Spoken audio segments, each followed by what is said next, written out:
Assalamualaikum warahmatullahi wabarakatuh. Salam seni dan budaya. Yang terhormat Dr. Ahmad Farid SPIMT selaku Wakil Dekan 3 Fakultas Pertanian. Yang saya hormati Ketua Umum UKMFP Kesenian Daun serta seluruh peserta acara workshop kepenulisan yang saya banggakan. Dengan mengucap syukur alhamdulillah, marilah kita panjatkan puja dan puji syukur kehadirat Allah Subhanahu wa taala yang telah melimpahkan rahmat dan karunia-Nya sehingga kita bisa berkumpul di acara workshop kepenulisan hari ini dalam keadaan sehat tanpa kekurangan sedikit apapun. Salawat serta salam marilah kita sanjungkan kepada Nabi besar Muhammad SAW sebagai suri tauladan kita dalam penyempurna ajaran Islam sebagai rahmatan lil alamin. Berikut saya akan membacakan susunan acara pada pagi hari ini. Yang pertama yaitu pembukaan. Yang kedua sambutan-sambutan. Yang ketiga pembacaan peraturan. Yang keempat acara inti. Yang kelima pembuatan dan pembacaan puisi. Dan yang terakhir adalah penutup. Marilah kita buka acara ini dengan bacaan basmalah bersama-sama. Bismillahirrahmanirrahim. Semoga dengan membaca basmalah tadi, acara workshop kepenulisan ini bisa berjalan dengan lancar. Amin. Selanjutnya, acara yang kedua yaitu sambutan-sambutan. Sambutan yang pertama dari pendiri UKMFP Kesenian Daun kepada Mas Holis, saya persilahkan.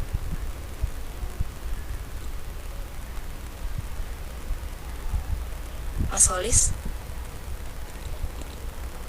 Jika tidak ada, langsung saja ke sambutan yang kedua. Yang sambutan kedua yaitu dari dari Ketua Umum KMFP Kesenian Daun kepada Saudari Nur Hamidah Laili, kami persilakan.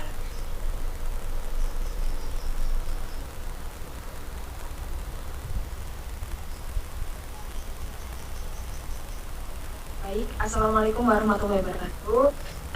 Yang terhormat kepada Bapak Wakil Dekan 3 Fakultas Pertanian, Dr. Ahmad Farid SPIMT, yang saya hormati kepada kedua pemateri, Mas Benor dan juga Mbak Ufa, dan juga yang saya hormati kepada pendidik Kesenian Daun dan juga senior, dan juga saya mengucapkan banyak-banyak terima kasih kepada para peserta yang sudah berpartisipasi dalam acara kali ini. Semoga dengan adanya workshop kepenulisan ini kita bisa dapat mengambil ilmu dan manfaatnya, dan juga nanti akan ada sesi tanya jawab. Semoga para peserta bisa mengambil ilmunya dari sana juga, bisa memanfaatkan sebaik-baiknya, dan juga diharapkan para peserta mengikuti arahan dari penanggung jawab acara, baik itu MC maupun moderator. Baik, itu saja, saya serahkan ke MC. Wassalamualaikum warahmatullahi wabarakatuh.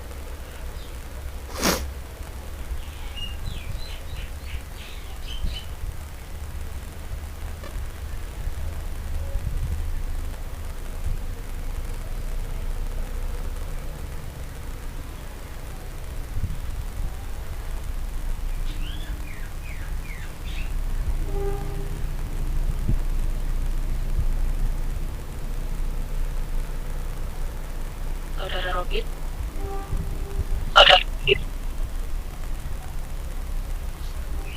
Assalamualaikum warahmatullahi wabarakatuh.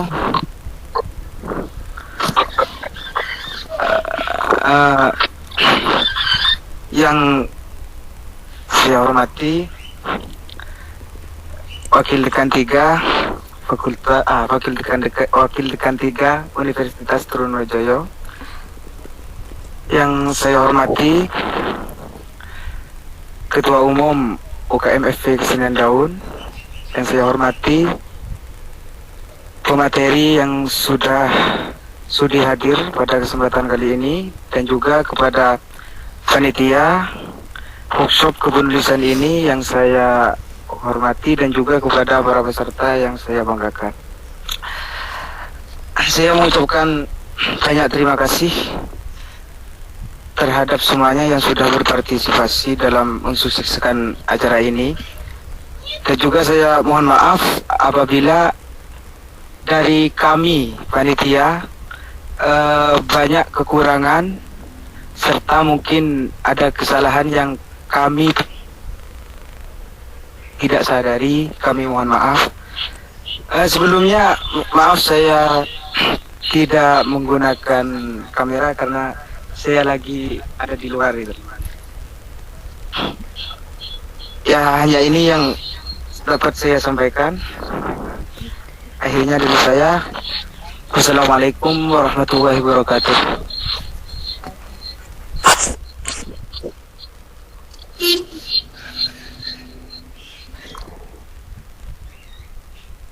Baik, acara yang ketiga yaitu pembacaan peraturan. Yang pertama, workshop diselenggarakan di Google Meet pada hari Sabtu 6 Juni 2020 mulai pukul 9 waktu Indonesia Barat sampai selesai. Yang kedua yaitu peserta workshop adalah peserta yang telah terdaftar. Yang ketiga, peserta wajib join 15 menit sebelum acara berlangsung dan dipersilakan join mulai pukul 8.30. Yang keempat, peserta workshop wajib memperhatikan dan menggunakan etika dalam melakukan interaksi saat kegiatan workshop berlangsung. Yang kelima, peserta wajib mematikan mic dan kamera ketika pembicara sedang memberikan materi. Yang keenam, peserta wajib mengikuti arahan dari moderator. Yang ketujuh, peserta wajib bertanya dengan cara mengirim pesan terlebih dahulu di kolom chat, lalu akan dipilih oleh moderator untuk bertanya melalui mic. Yang kedelapan, peserta boleh menyalakan kamera ketika bertanya. Dan yang kesembilan, pertanyaan atau tanggapan disampaikan secara ringkas dan jelas pada waktu yang telah disediakan.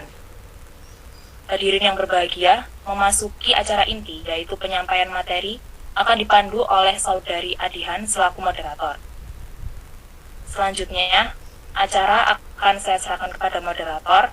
Kepada yang bertugas, saya persilakan.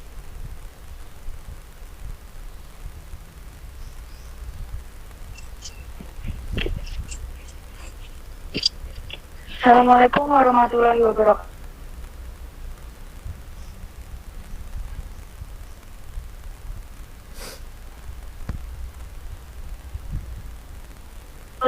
September 1994, Mas Bendot ini aktif di beberapa komunitas seni dan literasi. Beberapa karyanya sebagai berikut: Voice of Law yang dirilis pada 2017, Surabaya Post pada tahun 2018, Kabar Madura 2018, dan juga masih banyak lagi karya-karyanya. Langsung saja kepada pemateri pertama, dipersilakan untuk menyampaikan materinya. Ya, Assalamualaikum warahmatullahi wabarakatuh. Selamat pagi semuanya.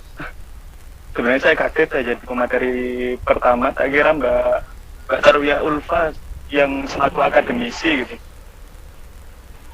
Kemudian saya membanding sebagai praktisi kan gitu. Puji syukur karena pada hari ini kita sama-sama diberi rahmat ya bisa ketemu di Google Meet ini. Di tengah keterbatasan musim pandemi, musim gebluk. Langsung saja ke tema ya. Kalau nggak salah temanya itu membangun motivasi menulis di tengah pandemi COVID-19. Perlu saya sampaikan untuk pertama kali bahwa menulis adalah kerja panjang. Jadi saya rasa tema ini juga musiman ya. Tapi hal yang penting dan perlu saya sampaikan, baik itu musim pandemi atau musim durian atau musim pisang, satu-satunya motif menulis adalah membaca, mau tidak mau. Entah itu membaca jalan, entah itu membaca suasana, membaca buku. Yang penting membaca, didekati. Apa itu semisal ada peristiwa yang tidak bisa kita terima secara langsung gitu, terus kita dekati, kita baca, kita resapi antiknya gitu.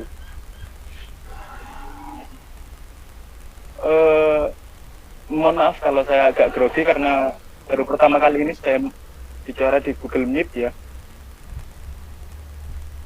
Yang pertama adalah membaca, kemudian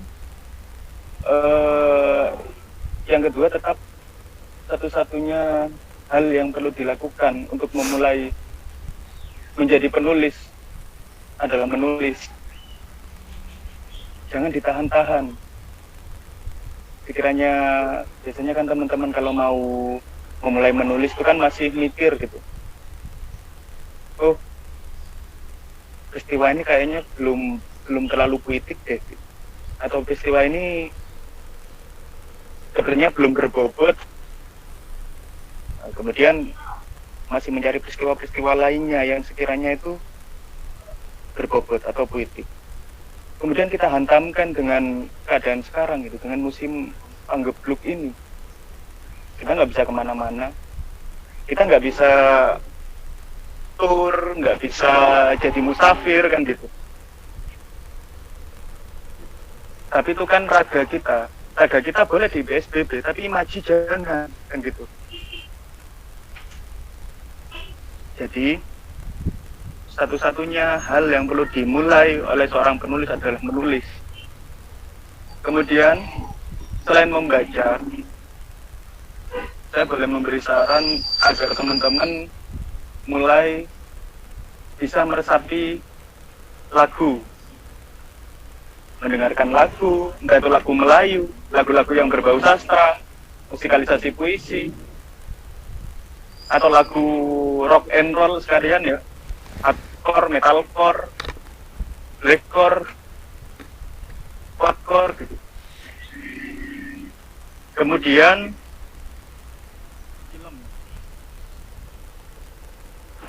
film, teman-teman bisa lumbari di selang teman-teman membaca, di selang teman-teman berenung untuk menulis, terus mendengarkan lagu, itu dengan menonton film. Nah, mau tidak mau teman-teman akan dibawa ke suatu suasana, suatu peristiwa yang di luar kehidupan teman-teman sendiri dalam film itu, dan teman-teman akan dipaksa untuk memahami kenapa ini demikian, kenapa harus ada tokoh ini, kenapa harus ada tokoh itu, kenapa sifatnya ini, kenapa sifatnya begitu, jalan konflik bagaimana. Oh, ternyata bisa disimpulkan betapa dangdutnya hidup ini kan gitu. Ini saya diberi jangka waktu berapa ya Mbak Yo? Kalau boleh tahu?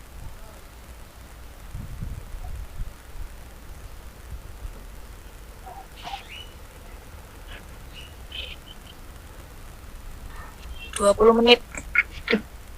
20 menit berarti sampai 9 berapa ini? 9.36. 36 lah ya. Kemudian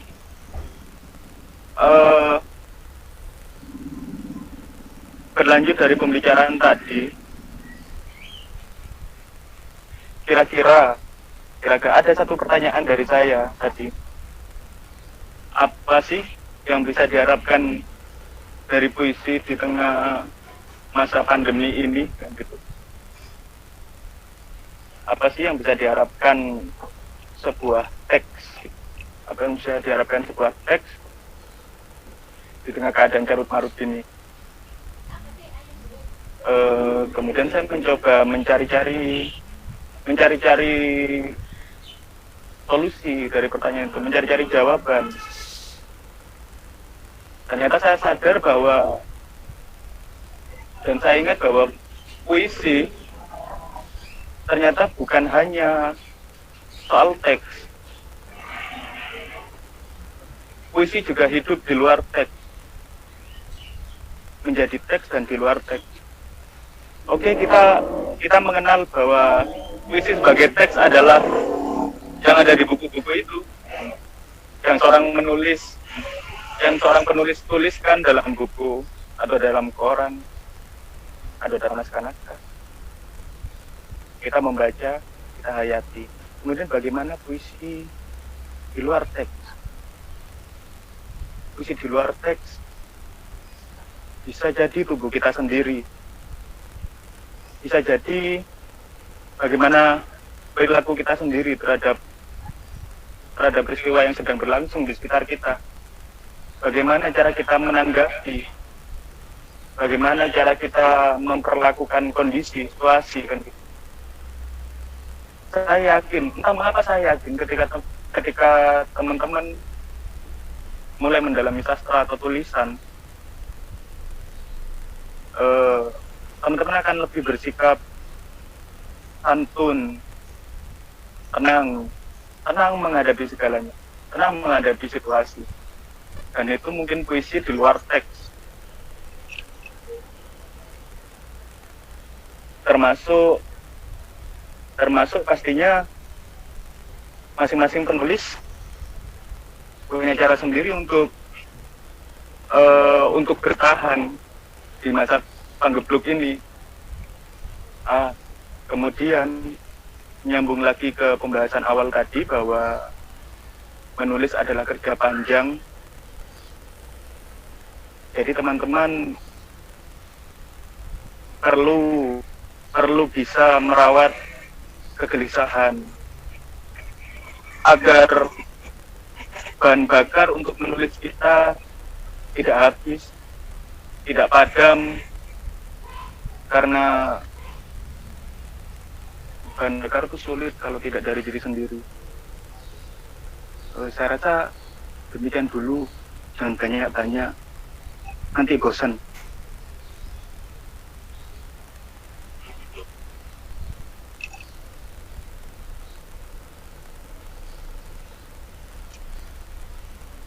Saya kembalikan lagi kepada moderator dulu.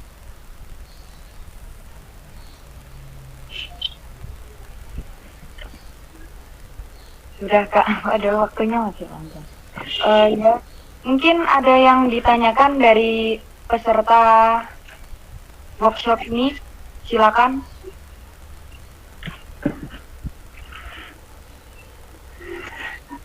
Gak apa-apa kok nanya ukuran baju Mas Didi berapa gitu. Silakan bagi yang bertanya.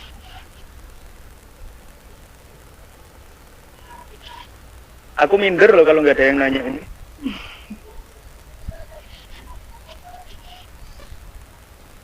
Atau mungkin ada yang kurang dipahami gitu dari penjelasan barusan. Monggo sharing-sharing.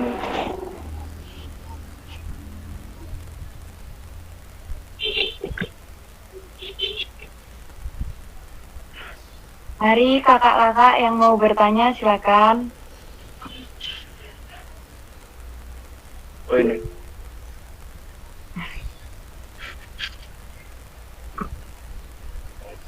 Ya, silakan bagi yang bertanya boleh menyalakan mic dan juga kameranya.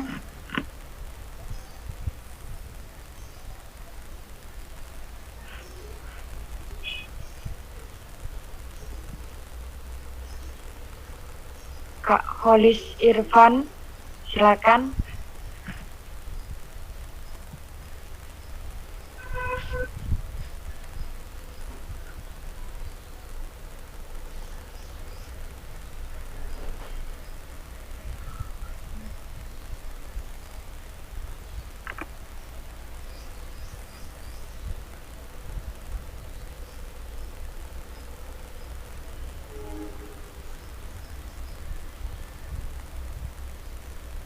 Untuk yang pertama silakan Kak Holis Irfan terlebih dahulu. Silakan bertanya. Silakan nyalakan kameranya dan juga meng-unmute mic-nya.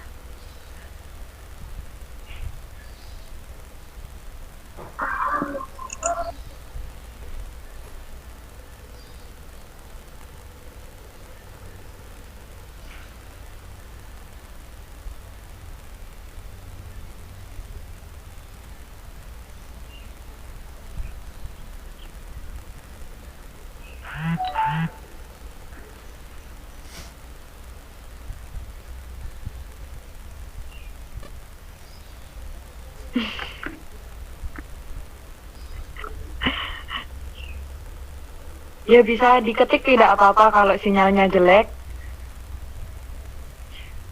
Diketik di pesan ini juga bisa kalau sinyalnya tidak mendukung.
akan saya sampaikan kepada Kak Didinya.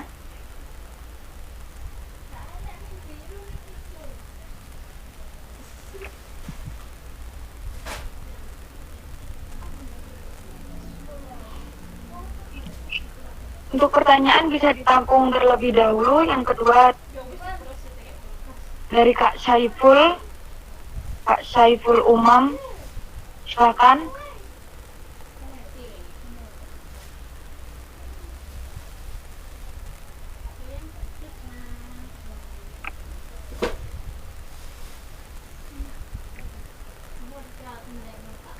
Silakan Kak Saiful Umam.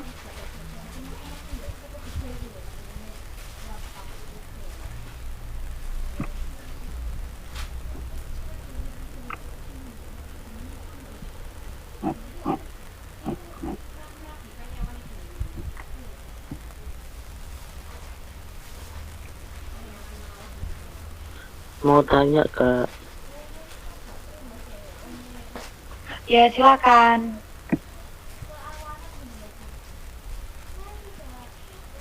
Boleh ya sekarang? Gantian dulu Kak ya. Sekarang Kak Saiful Umamnya belum bertanya soalnya. Oke.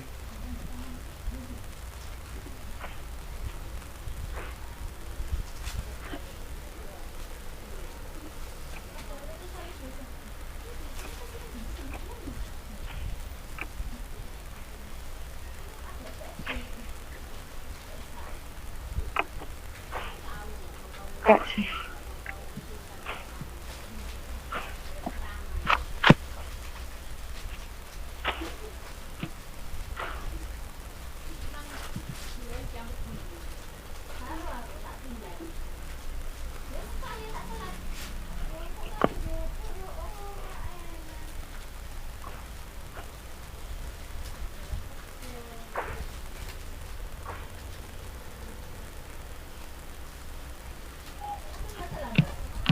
Mungkin Kak Saiful umumnya terkendala sinyal dan juga nggak bisa ngetik.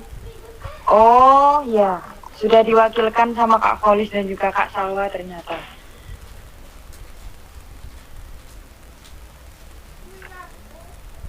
Untuk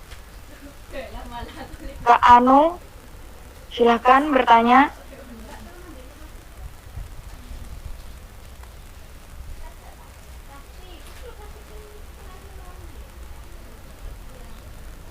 Ya, silakan. Halo Mas Dit.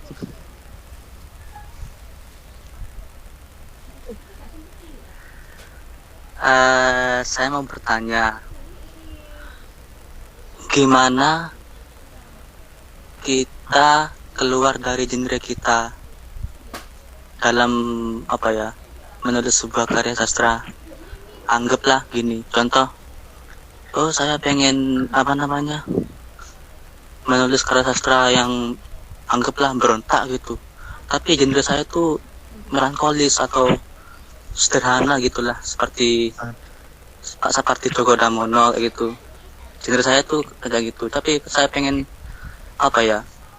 menulis karya sastra seperti anggaplah seperti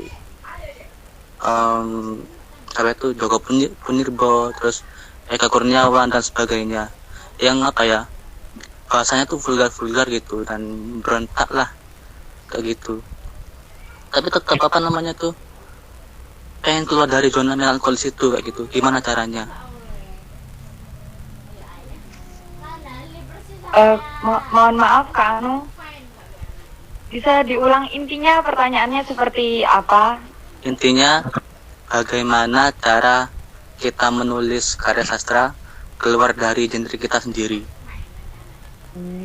Jadi ingin mencoba genre baru seperti itu? Yes, ya. Siap, terima kasih. Silakan dijawab pertanyaannya dari Kak Kholis yang pertama.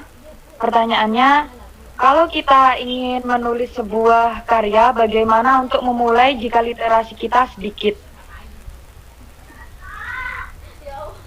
Oke. saya boleh bilang bahwa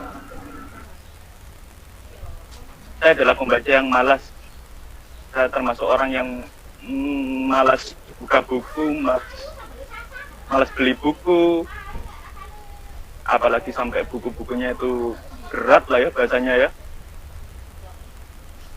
pakai bahasa-bahasa ilmiah atau bahasa-bahasa Sanskerta yang perlu saya dalami dulu gitu. Apa sih maksudnya, apa sih maknanya gitu. Kemudian saya merasa benar-benar goblok gitu ketika, saya merasa benar-benar goblok ketika merambah ke dunia kepenulisan ini. Ketika saya menulis, terus ternyata saya merasa sangat kurang sekali kosakata, bacaan, literasi, wawasan. Jadi memang benar-benar itu seperti simbiosis mutualisme, saling menguntungkan gitu. Ketika teman-teman saling menguntungkan dan saling membutuhkan, bila teman-teman membaca banyak literasinya, banyak wawasannya, kemudian teman-teman tidak menuliskan itu atau tidak menuangkan itu dalam sebuah bacaan yang baru atau tulisan teman-teman, itu juga ternyata nggak bisa diwariskan gitu loh. Misal tidak bisa dibaca, tidak bisa dibaca anak cucu kita nanti atau generasi setelah kita kan gitu. Kalau kita tuliskan mungkin pada satu tempat dan waktu yang berbeda, generasi yang lain, generasi yang mendatang membaca tulisan kita, oh ternyata di tahun 2020 ada ya penulis kayak gini, ada yang punya gagasan kayak gini. Nah, begitupun sebaliknya, kalau teman-teman menulis, pasti teman-teman butuh membaca. Kalau nggak gitu, kita akan terjebak pada kosakata yang demikian saja, peristiwa-peristiwa yang demikian saja. Sebenarnya jawaban ini saya rasa tidak hanya untuk pertanyaan yang pertama ya, pertanyaannya Mas Holis Irfan. Kalau kita ingin menulis sebuah karya, bagaimana untuk memulai jika literasi kita sedikit? Entah itu literasi banyak ataupun sedikit. Saya bilang sekali lagi, satu-satunya yang perlu dilakukan seorang penulis adalah mulai menulis. Mbak jangan kepikiran apapun, menulis saja lah dulu. Entah itu sebelum tidur, entah itu beberapa detik setelah makan atau menjelang sakit perut. Tulislah dulu pokoknya. Nanti literasi, kebutuhan soal literasi akan Mas Holis rasakan sendiri. Sudah menulis satu puisi gitu, kemudian misal ya, menulis satu puisi, kemudian sharing dengan teman-teman lainnya, bagaimana dengan puisi saya ini. Terus saya rasa, terus kata temannya gini, saya rasa kamu kurang mendalami peristiwa ini deh. Iya tah, terima saja, tampung saja. Toh sebenarnya kita sendiri nggak bisa menilai diri sendiri gitu loh. Dan ini juga diskusi itu penting. Jadi dari sana teman-teman akan terpantik untuk terus menggali. Apalagi kalau ada barengnya ya, ada temennya gitu, saling sharing. Misal Mas Holis juga nanti bakal bisa memberi masukan terhadap sajak-sajak teman Mas Holis gitu. Jadi soal literasi itu, kebutuhan soal literasi akan mengikuti sendiri ketika kita tetap di jalur menulis loh. Karena kita seorang kreator dan mungkin sudah garis kita ya, takdir kita untuk selalu memberikan hal yang baru. Saya boleh menjawab pertanyaan yang kedua? dari Kak Salwa itu ya Kak? Ya, Salwa Mutia. Maaf Kak, seringkali saya mau mulai menulis, terpikir wah kok tema udah sering banget dibahas ya. Terus akhirnya saya nggak jadi nulis dan sering banget saya berhenti di tengah cerita karena sering merasa bosan dan malas untuk menyelesaikannya. Mohon sarannya Kak. Sebenarnya saya rasa semua penulis pernah mengalami hal itu. Termasuk bisa saya sebutkan Pak Sapardi Djoko Damono, bahkan sampai sekarang juga sering mengalami hal itu. Tema ini lagi, berkata beliau. Saya kasih contoh pada puisi Demi Marsinah lah, yang viral di YouTube itu, Demi Marsinah. Karena mungkin beliau benar-benar mendalami suasananya ya, suasana atau peristiwa yang ditimpa oleh Marsinah itu, dan beliau punya prinsip bahwa ketika beliau marah, beliau tidak perlu menulis puisi. Jadi puisi itu kalau nggak salah diselesaikan selama 2 tahun. Karena ketika mau menulis beliau marah. Jadi beliau kata stop, tenang. Mau menulis lagi, ke bawah lagi, marah lagi, sampai 2 tahun baru itu bisa selesai. Nah, sebenarnya kan hampir sama dengan karena hal bosan mungkin, atau bosan dan atau bingung ya bahasanya ya. Mungkin kita sudah menulis satu bait gitu ya,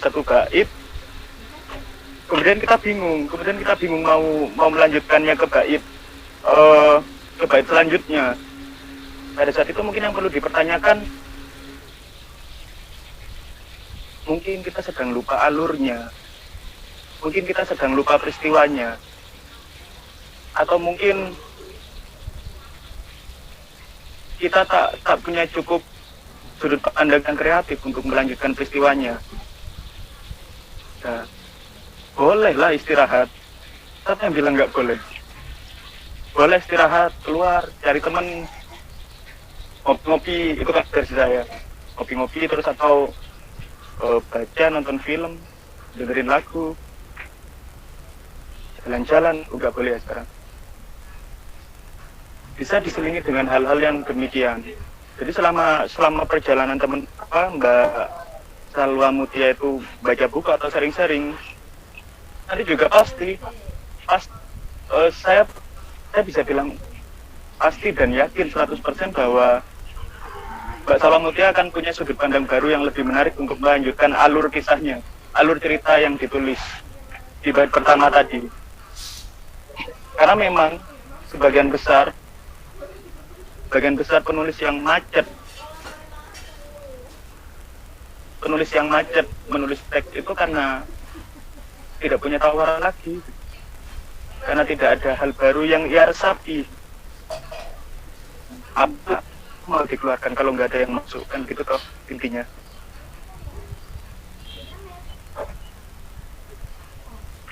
Boleh saya menjawab pertanyaan yang ketiga ya? Apa boleh menanggapi Mas? Kenapa?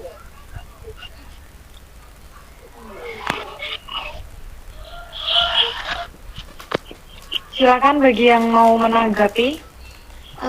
Kan saya pernah dengar itu kalau penulis bisa sampai apa itu namanya, nggak bisa ngelanjutin nulisnya gitu sampai beberapa hari. Itu kan saya pernah bilang itu bisa menghilangkan jiwa-jiwa penulisnya. Itu bagaimana Mas?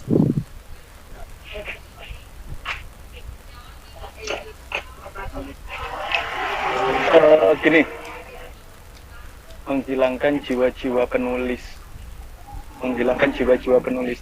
yang saya tahu, dan mungkin ini realitanya ya, jiwa-jiwa penulis itu bisa hilang kalau kita tidak atau menghentikan proses membaca kita, proses menggali kita gitu. Sebenarnya banyak jalan untuk mengatasi masalah macet menulis ya. Bisa nggak Salwa nanti buat tulisan baru atau tema baru, tapi tetap itu diendapkan gitu. Tulisan yang macet tadi tetap diendapkan, kita mencari lagi, mencari gagasan baru, tema baru, kemudian kita tulis puisi baru, dan itu pun sebenarnya juga pasti akan mengalami kemacetan juga. Cari lagi. Nanti selama proses macet itu, misal sampai satu lusin puisi macet gitu ya, nanti mungkin Mbak Salwa akan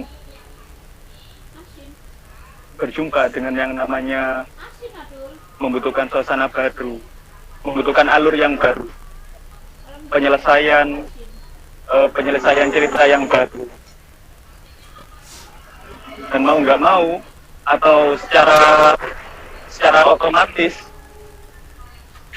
sel-sel di tubuh Mbak Salwa itu nanti akan membawa Mbak Salwa berlari mencari literasi, mencari bacaan-bacaan yang menarik.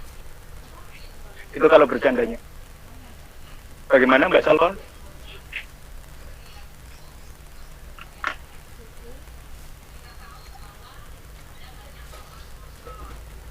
Bagaimana bagi penanya?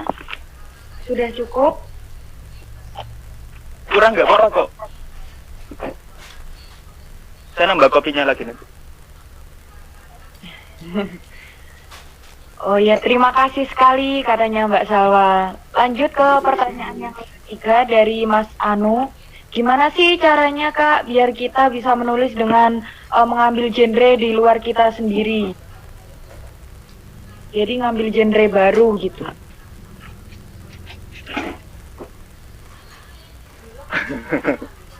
Ngambil genre baru ya. Sebenarnya itu nggak perlu direncanakan ya, atau nggak perlu dirumitkan, karena memang seiring tubuh kita ini menyerap banyak peristiwa, entah itu yang melankolis, entah itu yang sedih-seduh, atau yang anarkis dan memberontak, atau yang dingin dan lucu gitu. Tubuh kita akan menanggapi secara langsung. Teman-teman percaya bahwa proses menulis itu juga melibatkan sistem saraf motorik gitu. Itu kalau dikaji secara biologis ya. Tapi memang karena mungkin puisi itu sebagai bentuk dari leminesis di sini kan kayak peniruan kehidupan sebagai cermin lah istilahnya. Peristiwa apa yang sedang bercermin, tubuh kita akan memantulkan hal yang demikian. Dan pertanyaan saya, masa sih tubuh kita hanya terlibat pada suasana melankolis kan gitu. Dan mungkin yang dimaksud adalah bawaan.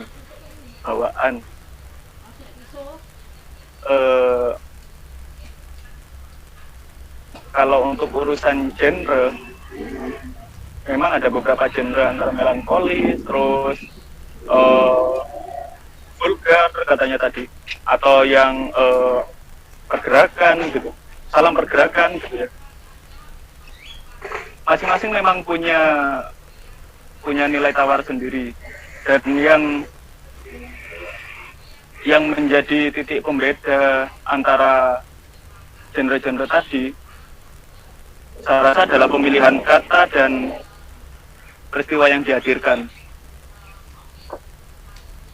Tapi apakah tidak bisa genre melankolis yang mungkin selalu berhubungan dengan cinta, kangen dan demikian itu kita hadirkan dalam sajak-sajak pemberontakan. Misal gini, kata Gus Nur, kalau nggak salah Gus Nur,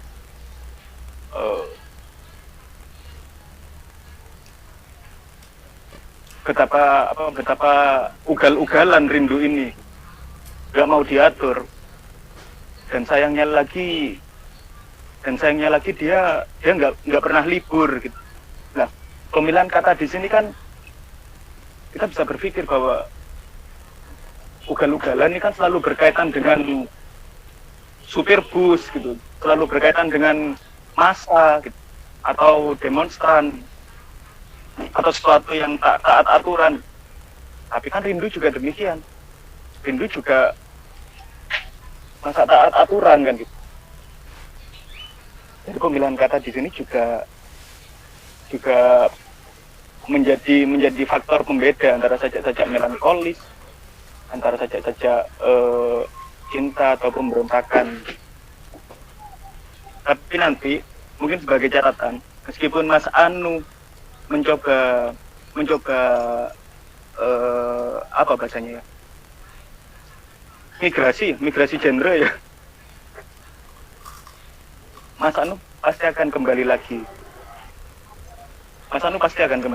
dengan karena mungkin ini termasuk bawaan, tapi dengan konsep yang lebih matang.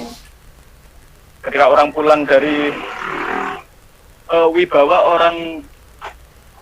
orang sebelum dan sesudah naik haji itu kan beda. Sama halnya dengan demikian. Misal Mas Anu mau berangkat naik haji dengan menelusuri sajak-sajak pemberontakan gitu ya, atau sajak-sajak yang vulgar gitu. Nah, di sana kan pasti akan Mas Anu mengalami adaptasi. Kemudian nyampe pada titik Mas Anu ingat bahwa bawaan saya ini sebenarnya melankolis, dan itu akan menjadi sesuatu yang menarik, akan menjadi sesuatu yang Mas Anu sekali gitu, yang Mas Anugerah sekali, mengemas sesuatu yang berontak dan vulgar menjadi bacaan yang melankolis. Itu juga sesuatu yang sukar bila tak dilalui dengan perjalanan. Mungkin gitu Mas Anu.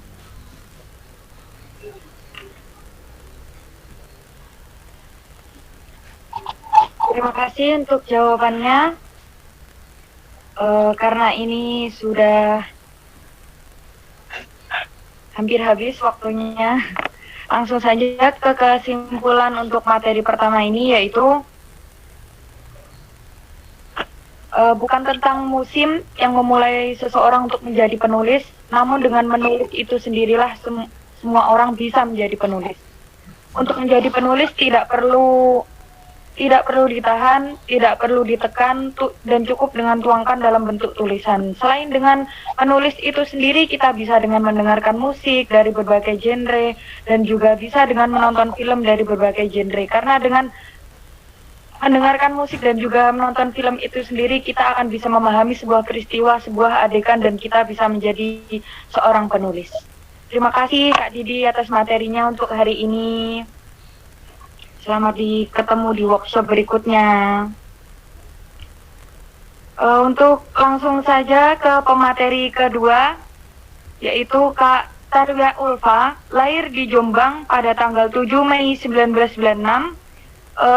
Beliau merilis beberapa karyanya, yaitu Cinta Segenggam Pasir pada 2019, Pesan Bapak Suatu Sore pada tahun 2017, dan yang terbaru Menjaga Jeda pada tahun 2020.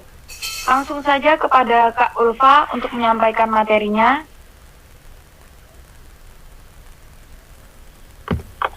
Assalamualaikum warahmatullahi wabarakatuh. Terima kasih Kak Moderator, Kak Adi dan Ilma, dan terima kasih kepada seluruh panitia workshop kali ini yang telah memberikan saya kesempatan untuk sedikit berbagi ya. Karena di sini saya juga baru belajar, jadi kita sama-sama berbagi, kita sama-sama sharing kali ini. Terima kasih juga Kak Didi tadi yang sudah menyampaikan materi pertama. Keren banget sebagai seorang praktisi yang langsung menangani senior saya ya. Saya mau salam ke senior karena saya pun termasuk baru. Sesuai materi, mohon maaf kalau deg-degan karena biasanya cuma ngisi materi ke anak-anak karena kebetulan saya fokusnya juga ke sekolah atau akademi literasi, akademi linguistik yang fokusnya ke anak-anak. Jadi ini kayak pertama ke teman-teman yang seumuran udah banget seumuran ya, karena biasanya sama anak-anak hari ini sama teman-teman di sini, teman-teman mahasiswa. Semoga kita bisa sharing-sharing. Nah, sesuai tema membangun motivasi menulis di tengah pandemi COVID-19. Nah, motivasi itu saya kira motivasi itu tergantung pribadi masing-masing ya. Ada yang menulis mungkin motivasinya biar terkenal, terus motivasi terus. Mungkin ada juga yang aku mau belajar menulis biar nanti nilaiku bagus mungkin kita untuk tugas di sekolah mungkin. Nah, motivasi itu masing-masing orang itu kan pasti beda. Kalau saya sendiri awalnya motivasi menulis karena gabut. Jadi karena gabut, nggak ada waktu itu awal kuliah, terus tapi emang sudah suka nulis kayak diary gitu, terus ada juga beberapa di media cetak sekolah waktu itu. Terus waktu itu makin kesini, terus waktu kuliah gitu itu gabut, nggak ada kegiatan, terus mau ngapain ya gitu. Karena saya juga termasuk mahasiswa kuliah pula, jadi ngapain ya gitu, dari kegiatan di luar. Akhirnya milih nulis. Awalnya iseng aja ikut lomba gitu, habis itu menang. Nah, di situ motivasi saya semakin besar. Kalau wah kayaknya sok pedan ya, kayaknya aku kakadi di sini, kayaknya aku harus ini nih, harus mempelajari ini nih. Nah, awalnya kayak gitu sih, sok pedan aja, sotoy gitu, coba. Terus setelah itu menang lomba, saya dapat waktu itu rewardnya kalau nggak salah ikat ikut workshopnya Kang Adi Habibur Rahman LCIG itu gratis. Nah, kebetulan waktu itu kalau workshopnya beliau pastilah tiketnya mahal. Nah, itu saya dapat itu gratis karena menang lomba nulis. Nah, dari situ saya mulai mendalami, saya mulai ikut-ikut workshop, seminar tulisan, gimana di tulis mana gitu ya teman-teman punya. Nah, setelah dari situ saya juga gabung komunitas. Nah, kalau teman-teman sudah menemukan motivasi teman-teman menulis itu apa, segera dalam itu. Kalau misalnya jadi misalnya nih teman-teman pengen menulis biar untuk memperbaiki misalnya teknik menulis. Kan kalau untuk akademisi anak mahasiswa itu kan penting banget ya nulis gitu. Tugas kan semua berkaitan dengan menulis, esai, artikel, jurnal dan lain sebagainya. Nah, itu bisa teman-teman jadikan motivasi dan teman-teman dalami itu. Nah, mendalaminya lewat apa?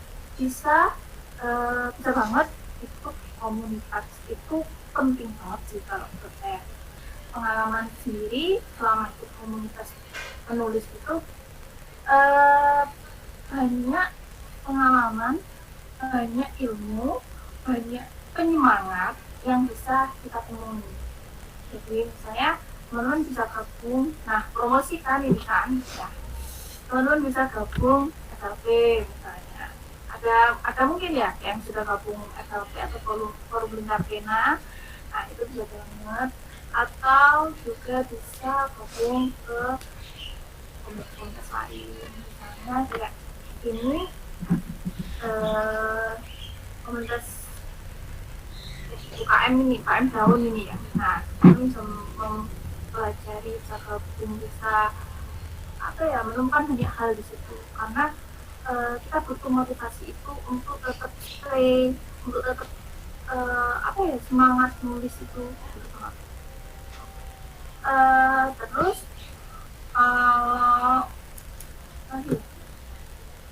nah mungkin ketika perjalanan itu dan kita proses belajar menulis, karena belajar menulis kan nggak instan ya, semalam langsung besok langsung bikin buku itu nggak mungkin kan. Nah prosesnya kan lama. Nah selama proses itu pasti banget, pasti teman-teman mungkin mengalami down atau nggak semangat nulis, itu pasti. Karena ya saya juga pernah mengalami itu, ketika down, nggak semangat nulis, itu kita harus menumbuhkan kembali motivasi khususnya ditambah. Apalagi ini kan masa pandemi. Nah, masa pandemi ini bisa banget buat teman-teman mencari peluang-peluang dari dari ilmu penulis yang sudah teman-teman. Misalnya teman-teman bisa menulis itu kan nggak melulu nulis puisi, nulis novel, nulis apa, kan banyak ya teman-teman, bisa esai, bisa nulis artikel ringan di blog gitu. Nah saya rasa pandemi ini waktu yang pas buat kita untuk menambah karya kita. Karena coba bayangkan teman-teman mungkin yang sudah membuat karya, yang sudah kalian terbitkan di media, mungkin proses menulis saat itu pasti kan di antara kegiatan-kegiatan yang lain yang padat gitu kan, sambil kuliah, sambil apa komunitas, sambil organisasi gitu kan. Nah ini kan sekarang ini kan mumpung banget kita di rumah aja gitu kan. Nah harusnya bisa dong kita nambah karya yang lebih benar.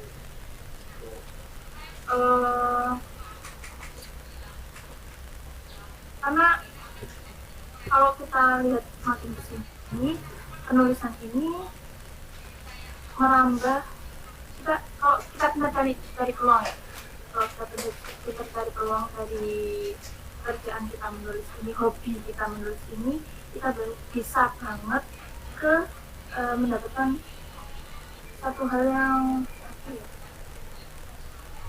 kita bisa, kalau kita pintar membaca pekerjaan-pekerjaan dari sektor menulis ini, sektor literasi ini, kita bisa mendapatkan keuntungan dari situ. Bukan keuntungan sih, ribet buat kita. Misalnya kalau kita sudah konsum nulis, kita bisa membuka misalnya sekolah menulis, atau mungkin dari bawah dulu, misalnya mau buat kelas menulis dulu, ya kali nanti misalnya, itu kan peluang banget buat teman-teman.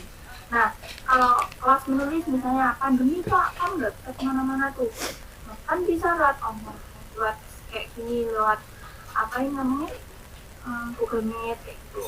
Nah itu sektornya masih banyak lagi yang bisa kita rambah. Misalnya kelas menulis anak, nah, itu kan jarang yang mau terjun ke situ. Itu bisa banget kita kita ambil seperti itu. Jadi dengan mungkin kita buat trial kelas menulis anak.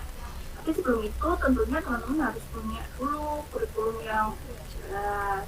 Intinya apa dulu yang harus pelajari, lalu apa step-stepnya seperti apa, gimana buat anak-anak itu senang nulis. Nah itu. Atau kalau misalnya terlalu sulit, kita beliin kelas menulis remaja.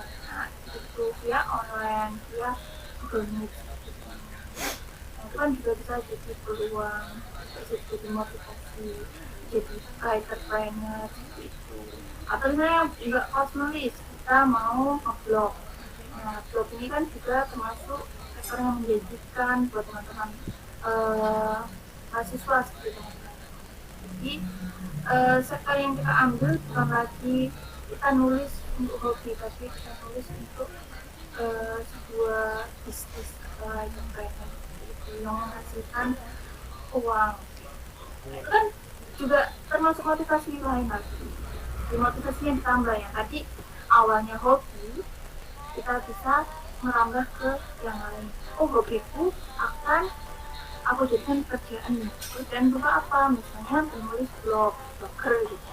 Atau mau jadi guru menulis yang atau mau yang lain lagi, misalnya nulis di media cetak gitu. Nah, kalau kita rajin kirim ke media cetak itu kan juga nanti misalnya tembus kan kita juga dapat reward tertentu dari media. Itu aja sih kak moderator, mungkin nanti kita bisa lebih di sharing tanya jawab. Terima kasih. Mungkin ada yang ditanyakan kepada Kak Ulfa dari yang disampaikan. Oh iya kak, panggilnya Kak Taruya aja ya, lebih nyaman dipanggil Taruya. Mungkin ada yang mau ditanyakan ke Kak Tarwia. Silakan nyalakan mic. Nyalakan mic-nya.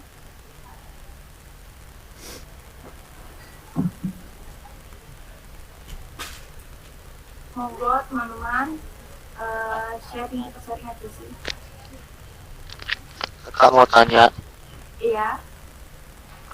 ini apa namanya, langsung saja ya. Saya mau tanya bagaimana cara membuat karya sastra anak yang baik dan apa ya, karya sastra anak yang baik gitu, yang cocok buat apa anak-anak gitu. Oke. Kak Tarwia, maaf ditampung dulu Kak ya. Oh, ditampung dulu. Oke. Ya. Silakan. Silakan yang lain yang mau bertanya.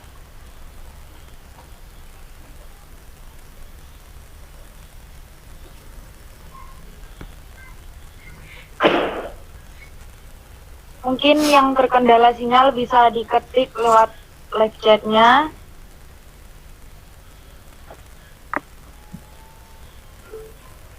Silakan.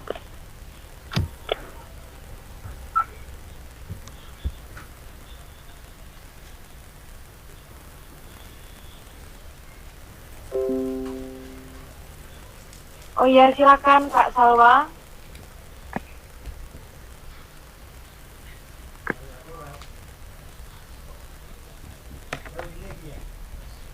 Boleh untuk Kak Salwa dinyalakan mic-nya kalau bisa.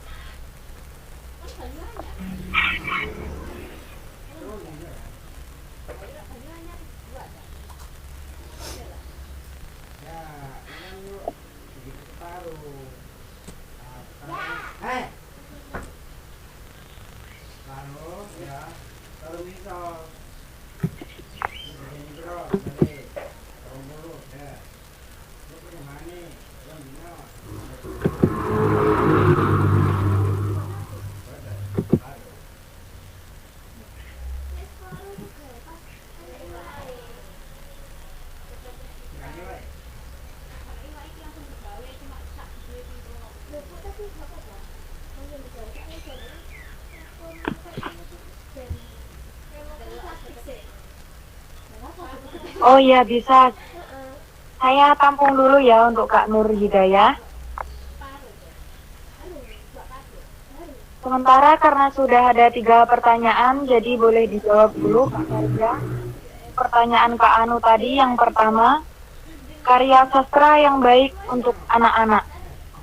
Gimana itu Kak? Oke. Terima kasih pertanyaannya Kak Anugrah. Iya. eh, karya sastra yang baik atau berkualitas untuk anak-anak. Tentunya karya sastra yang bukan di apa itu kita bilang itu karya sastra yang original. Jadi untuk ini kita bicara apa aja ya, apa aja.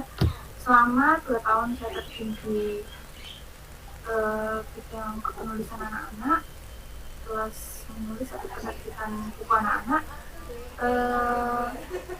kebanyakan buku anak-anak yang terjual di luar itu yang menyebutkan, oh ini penulisnya belum 8 tahun. Itu kebanyakan mereka bukan karya original. Jadi kebanyakan dari penerbit yang mungkin teman-teman sudah tahu yang menerbitkan beberapa karya anak-anak itu rata-rata mereka anak-anaknya sendiri itu menulis hanya beberapa paragraf yang kemudian dikembangkan lebih oleh editor. Nah, jadi kalau karya sastra anak-anak yang baik atau berkualitas tentunya yang original, yang bukan karya editor itu. Nah, kebanyakan anak-anak itu nulisnya dari pengalaman mereka atau dari referensi bacaan mereka. Nah, tergantung anaknya, misalnya suka baca buku fantasi, anaknya suka baca buku misteri, itu pasti karyanya nanti juga berhubungan dengan atau tema genre dengan yang serupa gitu. Nah, biasanya kebanyakan anak-anak itu penulis tulisannya masih berantakan di EYD dan masih banyak lopul kalau di internetnya itu. Jadi nggak peduli gitu kan, tiba-tiba habis alurnya seperti ini, mereka loncat ke alur yang selanjutnya tanpa melakukan prosesnya dahulu terlebih dahulu. Nah, kebanyakan anak-anak itu juga banyak juga yang di puisi. Jadi kalau misalnya kita sebagai gurunya atau kita sebagai pembimbingnya, penting banget buat kita mengingatkan, ayo ini alurnya harus sesuai dengan storyline yang kita buat. Jadi sebelum kita mengajar, kita membimbing anak-anak nulis, proses nulis itu kita harus clear di storyline-nya. Itu juga untuk menghindari karya-karya mereka yang betul itu tadi. Nah, kalau Bu Edi itu bisa masuk kanannya ke itu nggak apa-apa, kita edit di Bu Edi-nya. Jadi karya anak yang berkualitas yang baik adalah karya yang original, yang kita benar-benar bimbing mereka, bukan kita kita mengembangkan ide mereka, bukan, tapi mereka yang mengembangkan ide itu sendiri, dan kita hanya membimbing, kita mengingatkan goal ataupun web gitu. Itu sih Kak, mungkin ada tambahan? Gini, kalau ini Mbak, apa namanya, sekarang kita sendiri orang dewasa pengen itu membuat karya sastra anak gitu. Jadi bagaimana cara supaya kata-katanya itu mudah dimengerti oleh anak-anak gitu. Oh iya, maaf, berarti saya salah tangkap. Jadi ini penulisnya adalah orang dewasa ya yang menulis. Ya, seperti kayak cerita Cinderella dan sebagainya kayak gitu. Itu kan termasuk karya sastra anak. Oh iya. Itu. Kalau itu kita harus menyesuaikan tema juga. Rata-rata tema yang disukai anak-anak fantasi. Jadi kita coba nulis fantasi. Tentunya dengan bahasa yang ringan, bahasa yang tidak berbelit-belit. Kalau misalnya diksinya juga kita harus sesuaikan. Kan anak-anak nggak mungkin kita kasih diksi. Ini misalnya kalimatnya pakai diksi yang terlalu tinggi, atau biasanya digunakan teman-teman mahasiswa kan itu nggak mungkin. Jadi kita pilih tema yang ringan, kita pilih tema sehari-hari, namun itu ada pesan moral yang disampaikan gitu. Tapi kalau anak-anak biasanya kesemuanya nggak lupa. Jadi teman-teman kita tidak boleh bla bla bla bla, enggak. Tapi tunjukkan pesan moral itu melalui kejadian-kejadian, melalui deskripsi kejadian. Misalnya ditunjukkan dengan deskripsi kejadian si anak yang menyesal karena apa, tapi ditunjukkan melalui kejadian dia telah melakukan.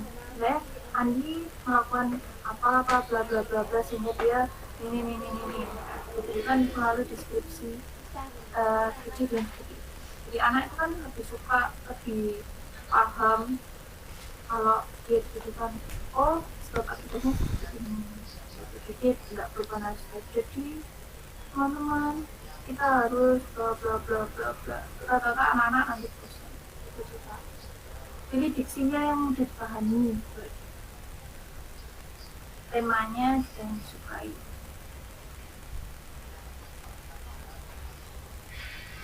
Apakah gambarnya itu mendukung juga, Mbak? Gambar itu perlu mendukung atau gimana, Mbak? Apa? Ilustrasi. Ilustrasi? Ya, juga mendukung pemahaman cerita untuk anak-anak itu. Iya, ilustrasi juga penting kalau untuk buku yang kita tujukan untuk anak-anak. Jadi di situ memang ya kalau kita lihat buku terjemah yang anak-anak itu kan banyak kan pakai ilustrasi. Nah, tiap bab, tiap topik itu kan ada ilustrasinya. Tapi jangan sampai ilustrasi itu juga mendominasi. Jadi tetap deskripsinya itu yang kita berikan.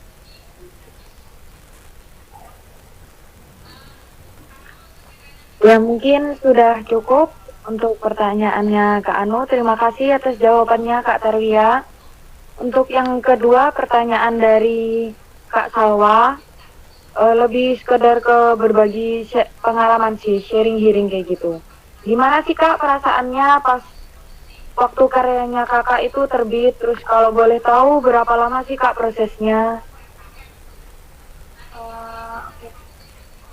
Untuk Kak Salwa, perasaannya ketika karya terbit senang nggak percaya karena naskah itu sebenarnya sudah ada, bukan ya kan, saya kumpulan puisi kemarin ya. Jadi sebenarnya kumpulan puisi itu sudah saya kumpulkan. Saya kan kalau lagi mungkin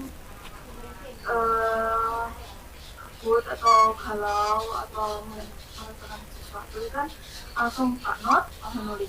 Nah itu karya itu yang kemudian saya buka. Nah ketika sudah terbit pastinya ya senang gitu, karena karya itu juga sempat tertunda. Harusnya 2018 awal karya itu sudah terbit, tapi karena saya molor, karena ada pekerjaan juga dengan pekerjaan, jadi belum sempat mengambil naskah. Terus akhirnya baru kirim ke penerbit itu 2019 akhir, lama banget itu, dari 2018 sampai 2019 akhir itu ada 2 tahun, karena butuh motivasi lagi, kita butuh motivasi lagi untuk menerbitkan buku itu. Jadi saya untuk menerbitkan buku itu pun deg-degan gitu, wah nanti kalau dibaca orang lalu itu kan hasil kegalauanku. Nah jadi butuh motivasi lagi. Intinya kalau teman-teman mau menerbitkan buku, coba mantapkan hatinya, coba niatkan kalau kita ingin berbagi, kita ingin memotivasi banyak orang. Ada tanggapan Kak Salwa?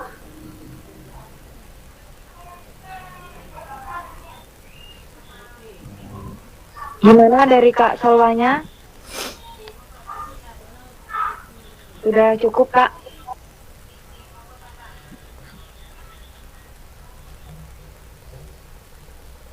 Tadi ada dari Kak Bagus kalau nggak salah Kak. Iya. Ini Kak Salwanya gimana? Sudah cukupkah pertanyaannya? Kalau sudah mungkin bisa langsung ke pertanyaannya Kak Bagus, karena tadi tenggelam sama yang lain. Untuk Kak Tarya, gimana sih caranya pemilihan diksi yang baik, pemilihan alur, terus sama pemilihan karakter nama? Oke.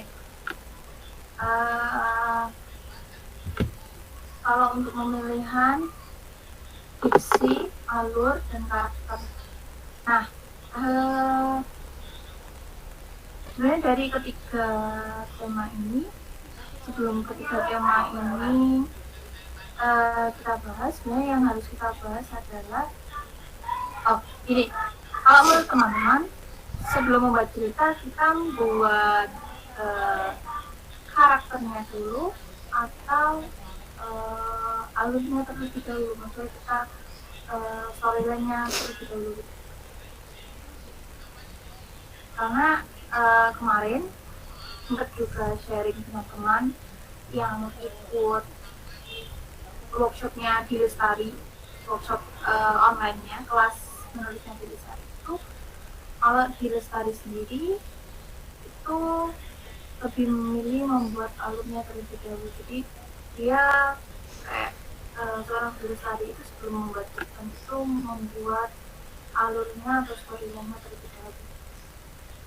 Setelah itu dia baru membuat karakternya. Nah, kalau dari situ saya pelajari karakter yang baik, karakter yang baik, ya karakter yang tentunya konsisten dari awal sampai akhir dari dimana kalau di awal kita sudah merincikan si karakter A, dia sosok seperti ini, dia seperti ini, dia tipe orang yang bisa berani mengambil keputusan, dia tipe orang yang punya ambisi besar, nah kayak gitu. Nah, karakter itulah yang harus kita konsistensikan dari awal cerita sampai akhir. Jadi nggak mungkin karakter itu kita nulis di awalnya dia misalnya ambisius, tiba-tiba di akhir dia tiba-tiba mungkin jadi jadi karakter yang misalnya nggak percaya diri gitu. Awalnya ambisius, tiba-tiba di akhir kita ceritakan dia sebagai yang diri. Nah, itu yang harus kita bangun di awal sampai akhir. Makanya penting banget buat kita nulis, kita punya karakter form, karakter sheet. Nah, ini boleh nggak aku share sedikit, share karakter sheet lewat ini, layar ini?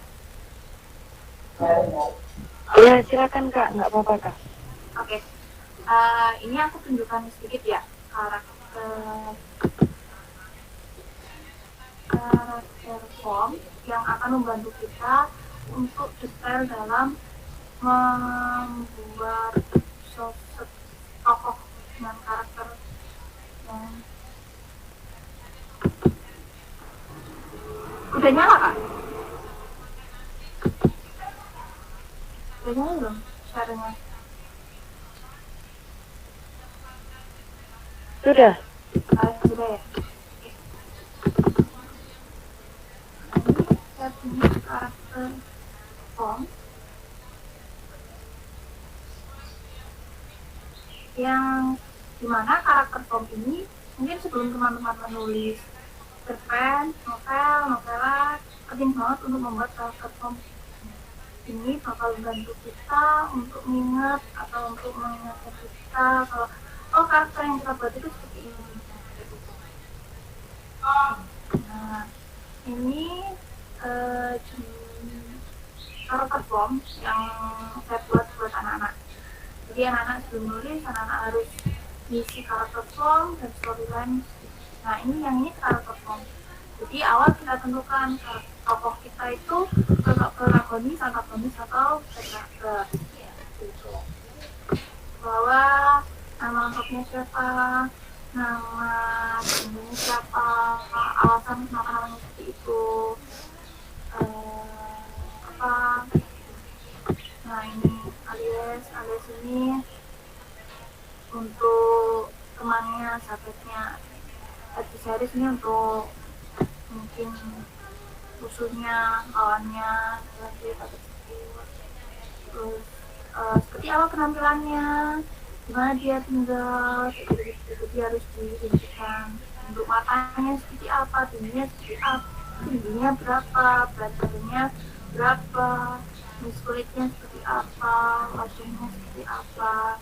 Kalau ini memang kita berusaha untuk merintikan untuk anak-anak ya, tapi setelah saya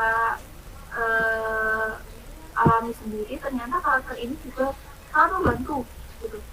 Jadi teman-teman ingin banget untuk membuat dasar seperti ini sebelum menulis. Nah, dia suka musik apa, warna favoritnya apa, yang tidak disukai musik apa, yang warna tidak disukai apa, alasannya apa gitu. Nah, karena form inilah yang akan kita ceritakan sedikit demi sedikit dalam novel. Nah, ini dia dari Australopithecus, dia detektifnya apa, itu lain sebagainya, sampai habis ini banyak banget ini isiannya. Nah, itu tadi nggak bisa buat referensi teman-teman ketika menulis novel. Ribet, iya pasti ribet banget. Tapi di situ kalau kita mau nulis novela itu sangat membantu. Terus kalau untuk alur, kita juga saya punya plotline sheet. Nah, plotline sheet ini seperti ini. Nah, plotline sheet, jadi kita biar rinci biar jelas di awal. Misalnya ini, ketika kita kan nulis dari awal, terus konflik, penyelesaian, turun, dan ending.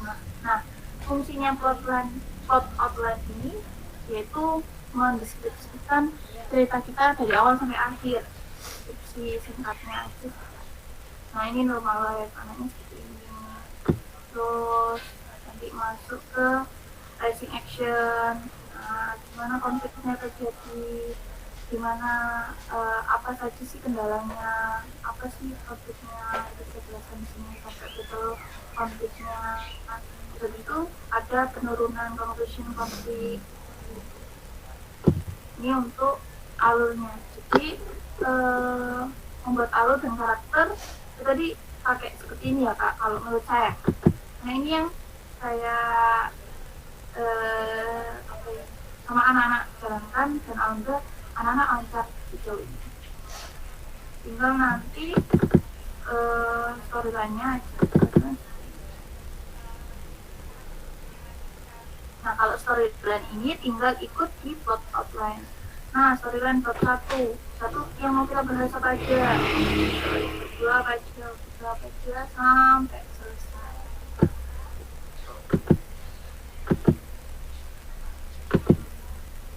Tidak Kak, ada yang anggapan mungkin ada yang belum dipahami, silakan. bagus tadi ya? Iya.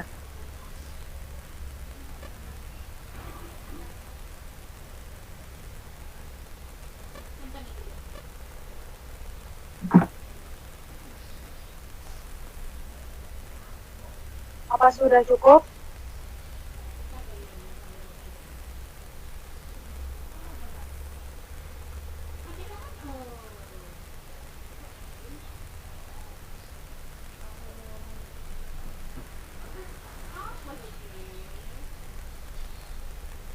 Anadro.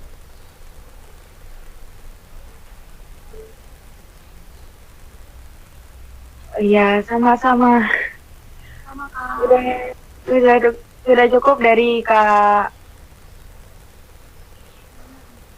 Ini tadi pertanyaannya dari Kak Bagus ya? Iya.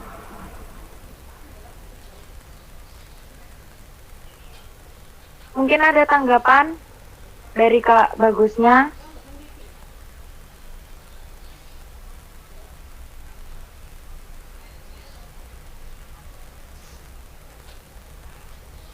Oh iya Kak Tarwia, maaf tadi dari Kak Salwanya ada yang belum dijawab. Proses menulis karya kakak itu memerlukan waktu berapa lama sih?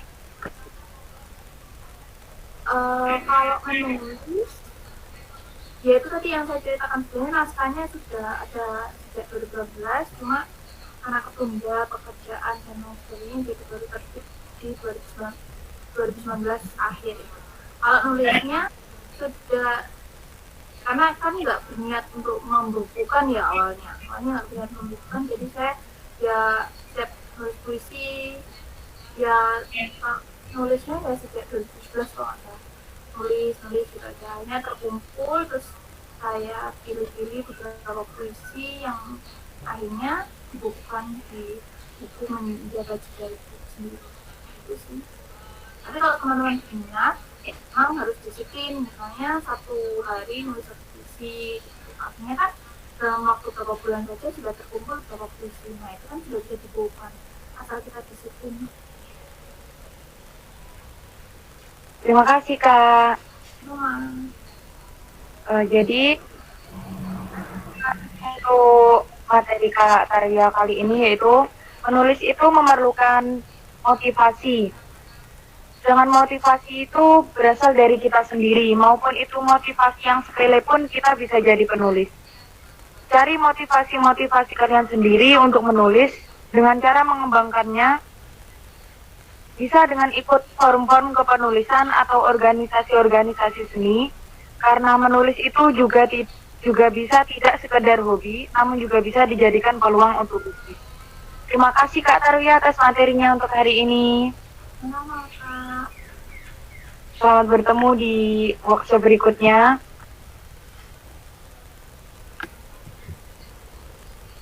Untuk selanjutnya mungkin bisa para peserta untuk menulis sedikit puisi yang didapatkan dari ilmu dari Kak Tarya dan juga Kak Didi tadi.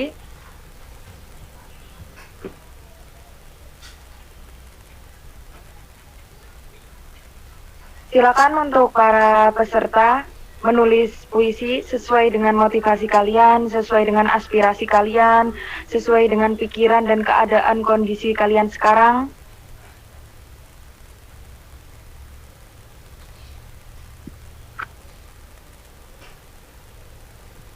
Dipersilakan, kami akan memberi. Silakan bisa ditulis di kertas, nanti setelah itu dibacakan. Saya pilih secara acak, dibacakan langsung di sini, ditonton oleh Kak Tarya dan juga Kak Didi. Saya beri waktu 5-10 menit, mungkin cukup untuk membuat puisi. Silakan.